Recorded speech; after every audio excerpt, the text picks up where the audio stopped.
Orava je miesto, kde príroda ešte stále dýcha naplno. Jej severná hranica, Polhorská kotlina a majestátna Babia hora tvoria jedno z najčistejších prírodných území Slovenska.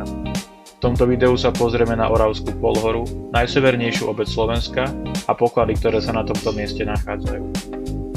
Dominantou miestnej krajiny je najvyšší vrch Oravských Beskýd, Babia hora. Jej svahy skrývajú jedno z najvzácnejších pralesovitých území v strednej Európe. Jej flóra je mimoriadne pestrá, od hustých smrečí v nižších polohách cez horské bučiny až po kosodrevinu a alpínske lúky. Život v týchto lesoch je bohatý a skrytý. Medvede, rysy, vlci. Vládci Karpatských hôr sa tu stále pohybujú voľne. Dobrý deň. Také malé proše.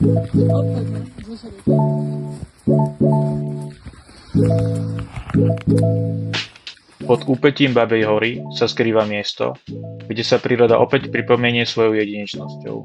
Slaná voda. Je to minerálny prameň, ktorého voda má prirodzene zvýšený obsah soli a minerálov. Len málo kto dnes vie, že v oblasti slanej vody kedysi stáli kúpele, ktoré lákali návštevníkov z celého širokého okolia. Jedným z pokladov okolia je aj rozsiahle rašelinisko. Unikát, ktorý vznikal tisíce rokov. Mokrade, ktoré zadržiavajú vodu, chladia okolitú krajinu a vytvárajú domov pre vzácne druhy rastlín a živočíchov.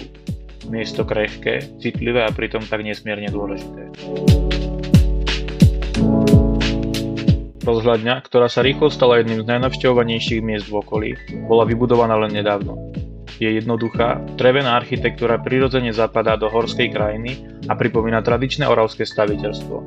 Architektúra a kultúra polhory sú dôkazom, že aj v dnešnom svete možno nájsť miesta, kde sa minulosť nestratila, len sa prispôsobila. A kde tradícia nie je spomienkou, ale súčasťou každodenného života.